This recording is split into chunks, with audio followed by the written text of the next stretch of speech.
Hi there, this is Scott from Recreational Motorsports, and I'd like to introduce you to our new Race Ride Shock Kit.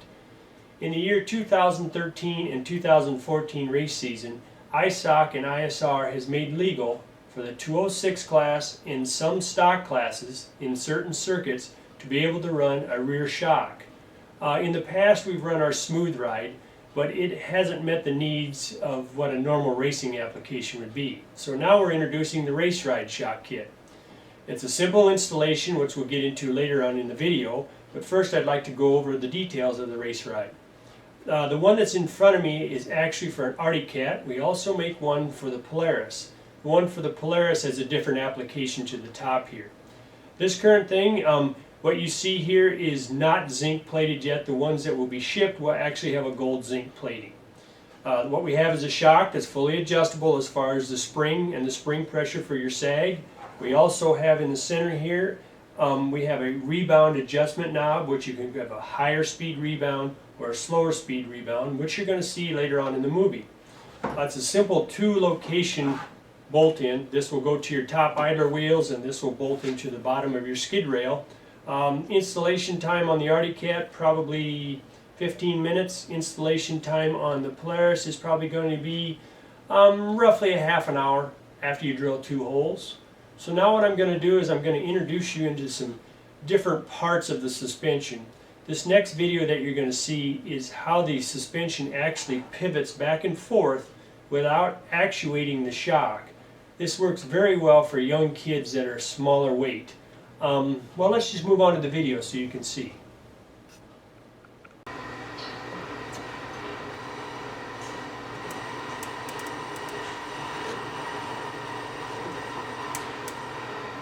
You just watched the swing video, which showed us how the suspension pivots without a lot of load on the shock to fit over the contour of the ground. The next video we're going to show you is related to the rebound setting.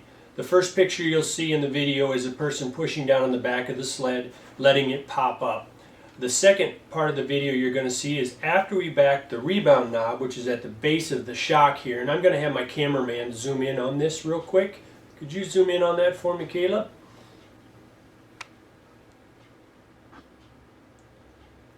Caleb has zoomed in on this red knob. As we back this red knob out all the way, we slow down the rebound like you'll see in the video, and as we turn it in all the way, we'll speed up the rebound as you'll see in the video. So let's go on to the next section of our video.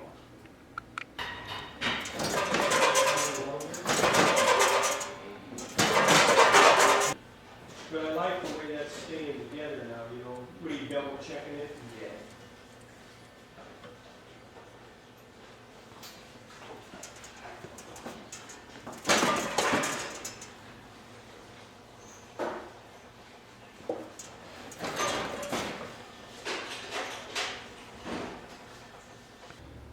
Now you've just watched how the rebound setting is set on the last video you saw. The next video that we're going to do is show you the full travel of the suspension. You'll see that whether the sled is going over a mogul or has been over a mogul, you'll see the full pivot and get a full travel of the rear suspension. So let's watch that video.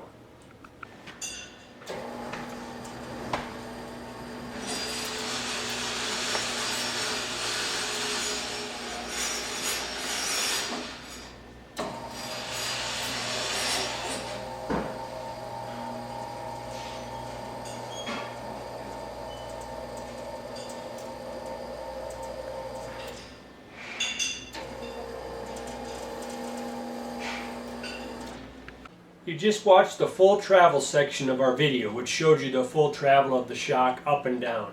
Now we're going to get into the installation side of our video. Like I said before, I have an Arctic Cat suspension in front of me.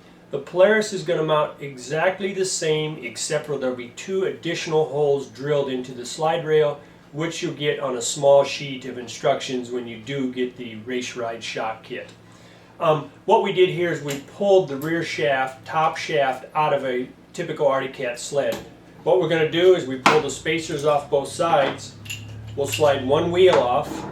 We remove the center tube, discard it, and what we do is we slide the shaft in. We'll put our wheels on, and now we have our top shaft back into the Race Ride shock. On the bottom, what we do is you'll get an additional shaft with your shock. That will slide through the center of the tube, and you're going to see 3 to 4 additional washers that will go on each side. Now, depending on the application and the year of the sled, sometimes you're only going to use 3 washers on each side. When you pull these bolts out on the bottom, you're going to replace them with a longer 1-inch bolt. The next video you'll see are the locations on the tunnel and the location on the suspension where the race ride will actually mount. Now, the one thing I want to add is, because the top shafts, and this goes for the Polaris and the Arctic Cat, because these top shafts are made out of aluminum, there is an inconsistency in the diameter just from manufacturing. We try to fit the tube on the Race Ride shock kit to fit the largest suspension shaft. It would not be uncommon if you got the Race Ride and you had a hard time with your shaft sliding through. What you're going to need to do is take some emery cloth and machine the shaft down. You're going to have to sand it down some. This is something that's beyond our control.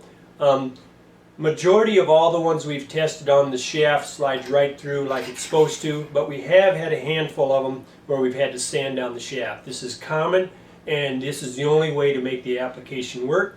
So let's go ahead and watch the installation instructions, and when we're done there, you have a race ride shock kit ready to go for racing. Thank you.